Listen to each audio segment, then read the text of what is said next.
thank you for joining us for this segment of Joy in Our Town. We are going to be talking about family issues today, so I know you'll want to stay tuned. I'm Oralena Valero, your host, and with me today are two very special people in this Valley of the Sun with us. And I want them to introduce themselves so you'll know a little bit about who they are. And that is Pastor Dani and his wife, Rez Sindak. And thank you for joining us, for being with us today. We're so happy to have you. So glad to be here. And I want you to tell our audience a little bit about who you guys are and what you do, both of you. So start first, Pastor Dani. Thank you very much. First of all, we'd love to thank every one of you of welcoming us here in this beautiful place. I teach music. Wow. I love to sing. And you're a good singer too. And I pastor a church for 3 years here in the Valley.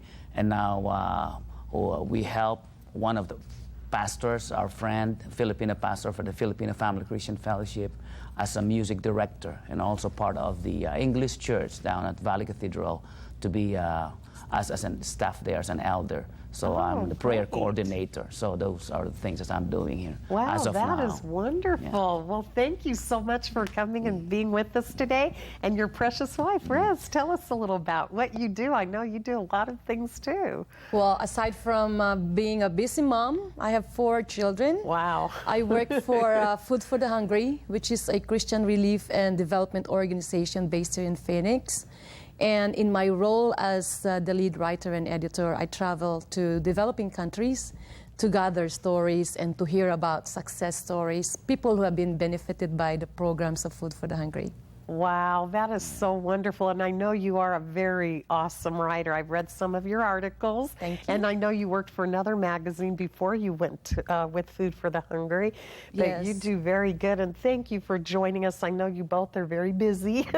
And we appreciate you taking time out to come and talk with us about some family issues that concern all of us here in this valley. But we're talking about spending quality family time. And how can we do that? And what are we doing maybe wrong? And how can we make it right? So let's start. Rez, give us something on this. Well, there has never been a time in the history of family when there is so much activities and so many distractions, so many things competing for family time. Yes. Families have to be 2-income families. Both the parents are working, mortgages are rising, the cost of living is just getting so high that parents have to work. Both parents have to work. And so that somehow minimizes the time with the kids. But there are ways that we can spend quality time with our children. We just have to be mindful and to prioritize really the most important things that we need to be doing. That's good, and that is very true, prioritize. And it's hard. I mean, you really have to work at that, don't you? Yes. Because both of us working, you know, we're taking care of our homes, you're also out in the workplace, if you go to church, or the kids are involved in all kinds of dance classes or music classes or sports. Oh my goodness. You know, how would you suggest we go about prioritizing our life in this busyness of life? One of you who wants to share that? Pastor Dani? We always set a schedule, you know, as much as we can, we need to set a day and time. You know, as far as our family is concerned, when our kids are still growing up, we make sure that Saturday is our family day. Of course, we work from Monday to Friday, and sometimes we do overtime, and on those days, we don't have quality time with our kids because our being busy. You know, sometimes she even brought her office work, you know, those jobs to our house and work until 11, 12 o'clock in the evening just to finish the job and editing all those articles that he needs to finish. But of course, like what I said, Saturday we make sure that we can spend our time with our children. Sometimes it's a schedule for fishing. You know, we go to the parks, we just eat somewhere, or maybe go to movies. You know, those kind of things. We set the schedule for our children. And most especially, we ask them what are the things that they want to do, not what we wanted to do, so that we can adjust and they can enjoy us also being in their don't company. You get 4 different directions, being that you have 4 kids? Maybe someone wants to do sports, someone go to the movies, someone wants to go to the park. I mean, how do you set that? Well, that's a challenge, and well, like you said, I bet. Like you said, Saturday is almost like a holy day for us, like, because that's the day we make sure everyone is together. There's no other schedule. But throughout the day, from Monday to Friday, there are some things, little things that parents can do to incorporate quality time into their busy schedules. Say kids come home from from school, they have homework. Now parents can use that time to be with their kids. Do their homework, help them with their homework, and at the same time ask them about what happened in school, the things that might have been bothering the kids. Now that's for the younger ones. The older ones, just eating together, we make sure dinner time is family time. We eat together, we make sure everybody sits at the dinner table. So that's the time we can ask about the older kids. How's your day? What happened to school? How are your friends? Do you have anything scheduled tomorrow or the next day? So having 4 children with different ages is a challenge, but somehow we use little things, like we play games together. We have a big chessboard in our living room, so the smaller children and the older children, they both enjoy playing chess, and we try not to spend too much time on TV, that's because that's a hindrance to family time as well. Especially during mealtime. Especially during mealtime. If you keep that off, because so many people, they go and turn the TV on as soon as they walk in the door. And that way you end up focusing on that instead of on each other and what's important. And we're not always successful, but we try. Of course, right. But that's good. At least you make it a priority to work on it, right? To make it happen. So my goodness, so what about like when you're busy during the week? Of course, you said there's time to eat, but what about the children that are? Because I know that you're a music family, so I know you probably have music lessons. Or any of your children in sports? What about families that may have somebody in sports, someone in dance, someone in like a guitar class or a piano class? I mean, all these different. That's right. And what about Saturday if they're in sports? And it seems like sports are always on Saturday or Sunday, where they're playing games against other teams. How would you manage that? Well, for that, we can adapt on that schedule wherein, of course, the whole family can participate to be there. Of course, there's one thing also that, some our kids will boost their morale, or they will appreciate our presence there as a family, watching them play the game. Right, and that's good because then the other siblings are there enjoying it too. And then, I mean, usually that's a couple of hours, and then you're free for the rest of the day. Or if they do a class, usually music classes aren't, being that you're a teacher of music, they're not usually over 30 minutes to an hour at the very most. That's right. Because children can't really take in more than that. Even us adults can't, can we? That's right. Well, sometimes too, if there are more than, like, say there are 4 children and one's going to the sports, basketball, one is going to a dance rehearsal. Sometimes it's good to have both parents, like like a boys thing. If it's sports, maybe the dad could go with the son who's doing a basketball or playing baseball, and maybe the mom could go with the other children. Sometimes it's just so difficult to get to one family into one schedule because a rehearsal may be in conflict with the games. Right. So in situations like that, parents, I'm sure parents try to avoid situations like that. But when it's unavoidable, especially with 4 children, especially with many children, maybe one parent could go with another child, and then the other parent could go with another child. And have you ever had where 3 or 4 kids all have something happening at the same time and you have to? That's like got to be really, you're probably dropping one off here, going over with this one and trying to explain, sorry, but I will have to be back. And so I tell you, well, that is very good. And it is important to spend that quality time, isn't it?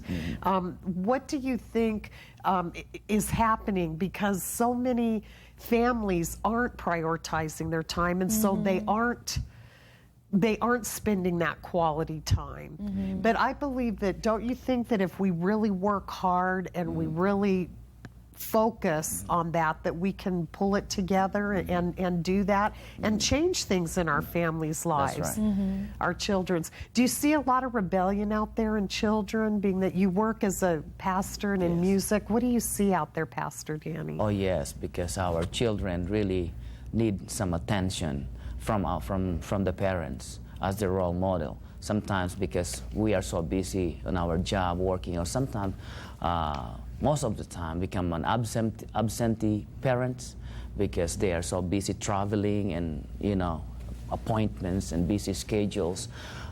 Those were the things that the children are missing from their parents, where working together or playing together. So what they tend to do is to look for another role model. Sometimes we leave them in their home, in their computer, internet, and next thing you know, they've been surfing so different sites things that aren't good. Yeah, that's right. My goodness. And what do you recommend for that parents to do about the internet situation?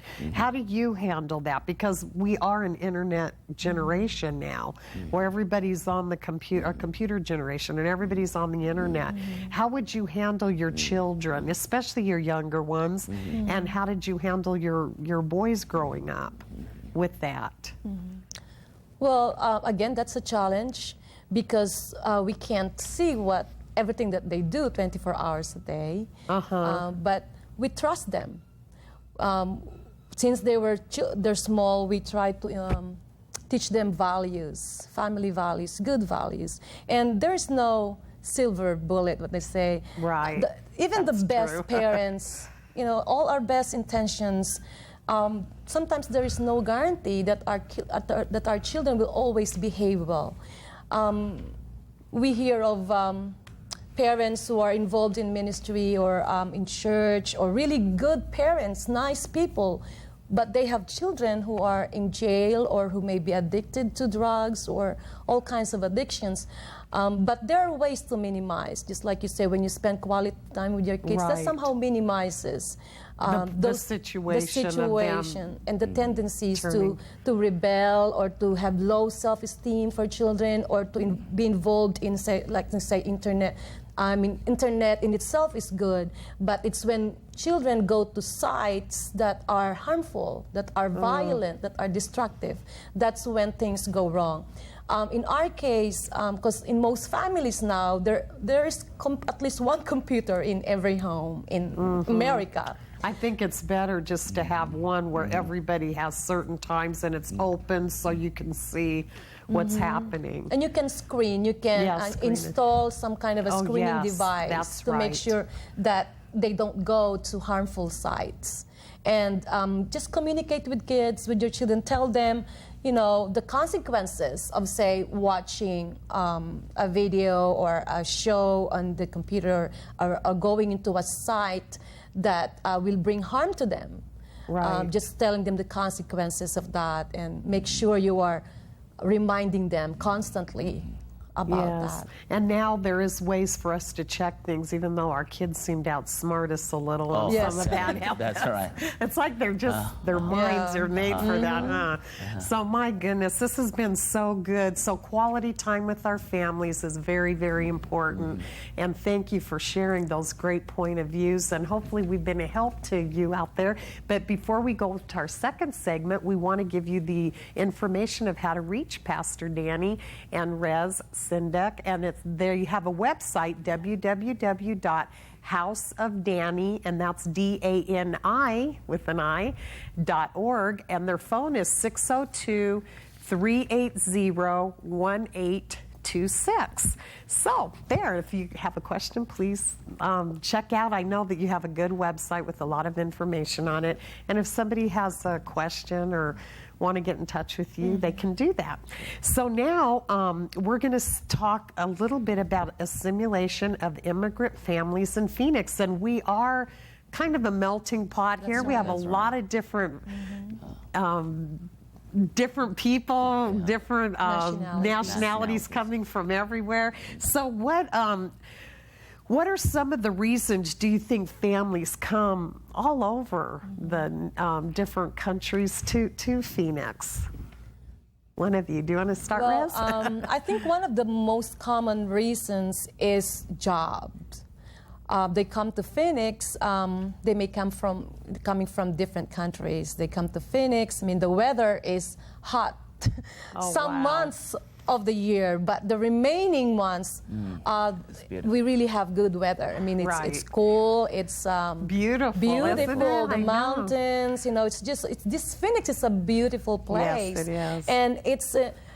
And we've been here 6 years, and we know it's a family-oriented place. We see a lot of families. We see a lot of good values in here, and jobs are easier to find. So I think that's one of the reasons families come to Phoenix is they want to establish a good family, and Phoenix is a good place to start a family and to build a good family.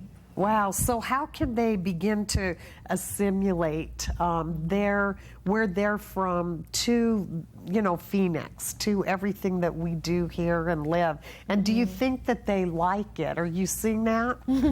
Because I know you deal with a lot of different people that come from all over, and you travel too to a lot of countries. I know you do too, Pastor Dani, with your wife. What was your question again? Well, I was just wondering, how do you think that they are doing it, assimilating once they get here? Do you think they're finding it a smooth transition coming from wherever they've come from? Well, I think Phoenix is a good place to transition, whether this is their starting point or whether they may want to move to another state in the future.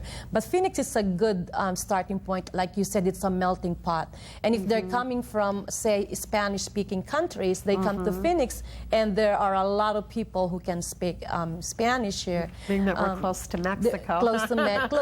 They still feel this a sense of family and a sense of culture. Now, one of the things that they may want to do to assimilate smoothly and maybe quickly is to learn the English language, and that's one of the best things that people all over the world can do coming to Phoenix, is to learn the English. And that's one of the challenges too, because not all families who come here from other countries have English as part of their vocabulary where they came from. Some just spoke one main language and then a dialect. Coming here, they have to learn the English language, and to be able to function effectively in society, you have to speak the language, because you have to buy, you have to work, you have to go to public places. And so you have to speak the language. So in our case, it won't be hard for us because English is our second language in the Philippines. Oh, great. So, yes, because you're both from the Philippines. From the Philippines. Originally, huh? Yes. Wow. From elementary up to college, our textbook that we're using there is in English. So it's easier. It's easier for us. Yes. Now, your children, do they speak both language? Do they speak Filipino and they speak English and Spanish? Aren't they learning Spanish too, or no? You want them to, right? We want them to learn Spanish. I wish I knew how to speak Spanish, because I could use it in my job. Yes. And my kids, they speak English. They speak our native tongue, which is Tagalog, and they're learning Spanish in school. So it's not called Filipino language. It's called, because you have different dialects.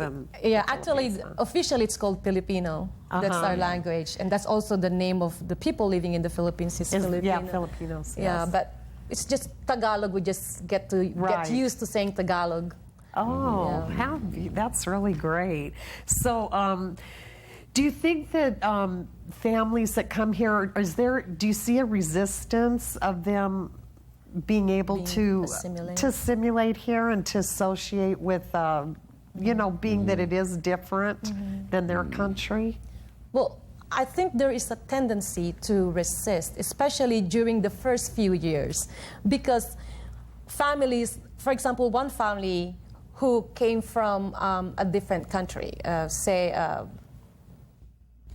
name a country. Well, Russia? Russia, okay. I know several Russians coming that are from even Russia here. into Phoenix, the first few years would be very difficult, I would say, because there are a lot of adjustments. The culture in Phoenix, you know, finding a good school for your kids, finding a place to live, finding a job, all of these things can be very difficult. And then you still have parents who are older when they come here. Maybe they are in their late 30s or early 40s. They come here with a sense of nationalism. Right. I want to keep my identity as a Russian. Right. I want to keep my identity as Chinese. I want to keep my identity as Filipino. So they come here with that with that in mind. So they say, okay, I may be in Phoenix, I may be in America, but I'm still going to be Filipino at heart. And that sometimes, you know, that's good, but sometimes that could hinder you from assimilating into society, you know, with being just focused on where you came from and not trying to adopt and use whatever you have where you came from and to use that here, assimilate that here, because there are some things that can be incorporated into your culture today.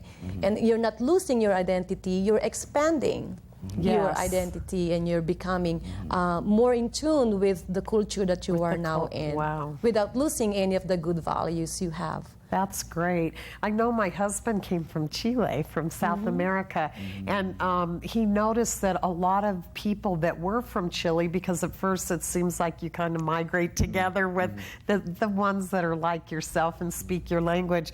So he began to say, you know, I'm not going to hang out with them. I want to be with the Americans so that I can learn their language and learn how they think. And when he did that, he learned quickly. And some of his friends that came with him on a scholarship here, they really never did get very, very into the culture and understand English well because they didn't want to, I guess, assimilate or they just didn't feel comfortable or whatever. But you do have to apply yourself, don't you? That's right. And another thing that's really great is we do offer all the colleges, and there's night schools and many courses here where people can go take languages and different languages, especially English, if they're coming here and they don't understand our English language. And I have heard it's one of the hardest. Do you agree? Learning English is really difficult. It's not easy, Yes. Though we already have English in the Philippines sometimes, you know, especially in my first 2-3 years, because I preach. I stand up in the pulpit and preach, so my accent is different. So my kids are laughing at me after the service. You know, they told me when we are having our lunch and tell me, Dad, why did you say that? You're the past and the present, and your accent is like this. So they suggested I have to go to community college, you know, just to enroll my English class. So that's what I did. You know, I went there, you know, and tried to put some English course, English subject, because when I was in college, though it's all our textbooks is in English, but my English is only up to 1 and 2, English 1 and 2. I didn't go to further, you know, studies of the English language. So that's why I'm kind of limited on those vocabularies and grammar thing. Well, I think you do really well, and most people here, we like accents. All right. Don't you think? I mean, of course, to us, we probably have an accent to you, right? But, you know, when you're in the country that we're in, it's like, you're the one with the accent. But anyway, I think our kids are hardest on us anyway, don't you think? Yes, that's God true. help those sweethearts. But of course, the kids can easily adapt. They can easily adapt. And yeah, they adapt so much easier than we do, don't they? I mean, when you start getting a little older, I don't know what's wrong with us. We just, I guess we're set in our ways. Yes. Oh my goodness, isn't that true?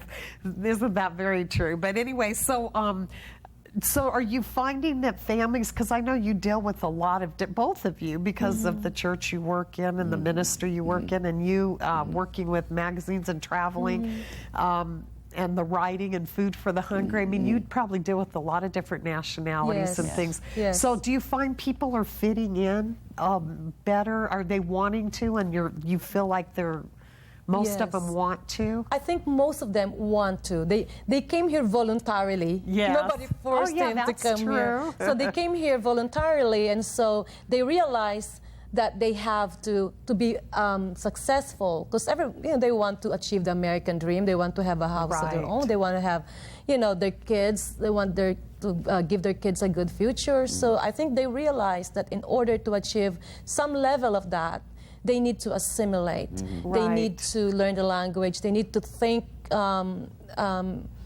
not so much about thinking like they were still in their native country, but now trying to adapt to the culture. And I think families who learn that early have more tendency to reach their goals easily and quickly.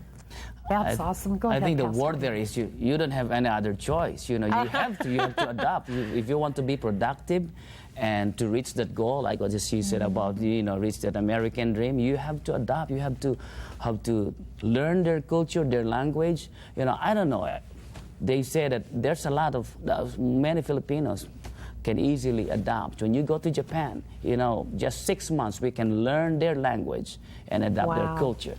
I don't know our tongue. We can easily twist our tongue, learn, and learn the languages. That's what we're supposed to do. When you're here in America, learn the English, learn the culture, learn the language, so you can easily relate and adapt and assimilate. And even just watching TV, I know nowadays with television, I know you could get Spanish and English, but I think you could get almost everything now. And especially if you're here, because a lot of people will watch a Filipino channel or a Spanish channel that are Spanish speaking or Filipino. And then if, like my husband, when he came, he said he watched English television, and that helped him a lot, and listened to English. Listen to the English language so that he could learn it and see how it works. So that's good, huh? There's another thing that you can do is read out loud. That's what I do when I read the newspaper. I'm making sure I can hear also what I'm saying, so that you can learn how to make your tongue in the right accent. Yes, and also you can't think. I'm just even trying to learn Spanish. You can't think like when I'm speaking or trying to speak Spanish. I do Spanglish, but I think they say don't think in your English and try to translate it. You have to think in that language, right? Instead of thinking Filipino, you can't. You have to put that out, and you have to speak in English. It's easier said than done, though. Right, that's true. But, that's the goal. I know, but that's what I've heard, and it's true, because if I'm thinking and turning it around, it gets so confusing than if you just speak it out. But the easiest way, what I found out, Oralena, is hang around with the children, with the kids. With the children, because they have the language, or the what do you call that? Some kind of expression. Yes, that you will learn. That helps a lot. Wow. Well, I can't believe our time's up. We had so much fun, and I hope that we helped you all. We want to go to the information on the screen, and that's to reach Pastor Dani and Rez Sindak. They have a website, www.houseofdani.org, and their phone number is 602-380-1826. And we thank you so much for tuning in, and I hope we've been a help to you. And if you need to speak English better or be involved, please check out one of the community colleges or something to learn the language. And we just want to thank you for watching, and we want you to have a wonderful week. And you go, be blessed. See you next time. Bye-bye. This program has been sponsored by the Trinity Broadcasting Network and made possible by your telethon dollars. Your continual support can keep Joy in Our Town brought to your home every day. So write Joy in Our Town, P.O. Box A, Santa Ana, California, 92711.